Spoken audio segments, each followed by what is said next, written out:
Hello, everyone. Today, we're going to delve into a truly beautiful story by the famous author Oscar Wilde, a story called The Happy Prince. Now, it might seem like a simple fairy tale at first glance, but as we'll soon discover, it's packed with some very powerful social messages about compassion, sacrifice, and what it means to be truly beautiful on the inside. So, here is our plan for today. We're going to journey through the story together, step by step, to really understand its deepest meanings and the beautiful characters within it. All right, let's start at the very beginning. We are introduced to this absolutely stunning statue of a prince, who everyone calls the Happy Prince. But, as we'll soon find out, there's a hidden sadness behind his famous smile. Let's explore why the Happy Prince is not so happy after all.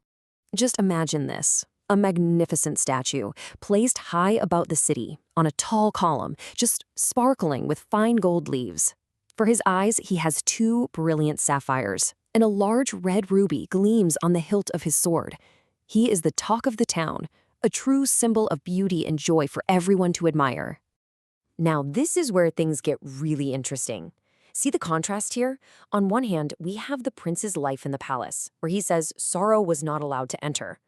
He was happy, but only because he was ignorant of the suffering outside. On the other hand, we see the harsh reality he faces now as a statue, witnessing all the poverty and struggle of his people for the very first time. It's quite a powerful shift, isn't it? And this new awareness, this discovery of true suffering, is what fills his leaden heart with so much pain. Even though it is now made of lead, it's filled with so much empathy that his beautiful sapphire eyes begin to shed tears. This, my dear students, is the real story behind the Happy Prince's tears. Okay, so let's move on and meet our next key character, a little bird, a swallow.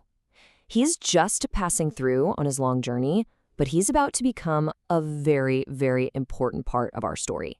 You see, our little swallow has one thing on his mind: get to Egypt and enjoy the warmth with his friends.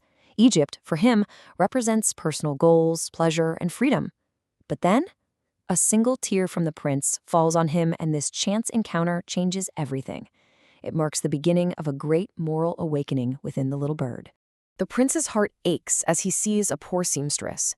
Her son is sick with a fever, and he wants oranges, but she has nothing to give him but river water. So the prince asks the swallow to do something, to take the precious ruby from his sword and give it to her to help them. So, after this act of kindness, the swallow feels a strange warmth, even though it is so cold outside. Let's just pause for a moment and think about this. What does this warmth truly represent? It's the warmth that comes from doing a good deed, the warmth of compassion. Now we will see how the prince makes even greater sacrifices, and as he does, the swallow's own character begins to grow, and their bond deepens. The prince then sacrifices his very sight, his beautiful sapphire eyes. First, for a young playwright who is cold and hungry, and then for a poor little match girl.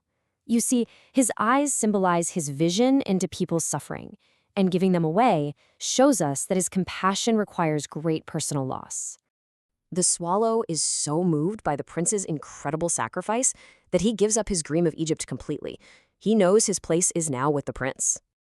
And this, right here, illustrates the swallow's emotional growth so brilliantly. He has transformed from a self-interested bird, thinking only of warmth and pleasure, into a loyal and loving companion. This next section covers the most emotional and powerful part of the story. It is the climax, the culmination of all this love and sacrifice. So now the prince asks the swallow to peel off all his fine gold leaves and give them to the poor.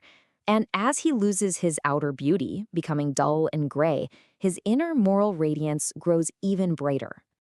The winter becomes very severe. The poor swallow gets colder and colder, but his love for the prince is so strong that he will not leave him, even though he knows the frost will soon kill him. In the story's emotional peak, the little swallow kisses the prince on the lips and falls down dead at his feet. And at that exact moment, a curious cracking sound is heard from inside the statue. The prince's leaden heart has broken right in two, from love and from sorrow. So now let's see how the world reacts to the prince's changed appearance and what God considers to be truly valuable. Here we see the shallow judgment of the city's leaders. The mayor says that since the prince is no longer beautiful, he is no longer useful. But this is contrasted with God's judgment. God asks for the two most precious things in the city, and an angel brings him the broken leaden heart and the dead bird.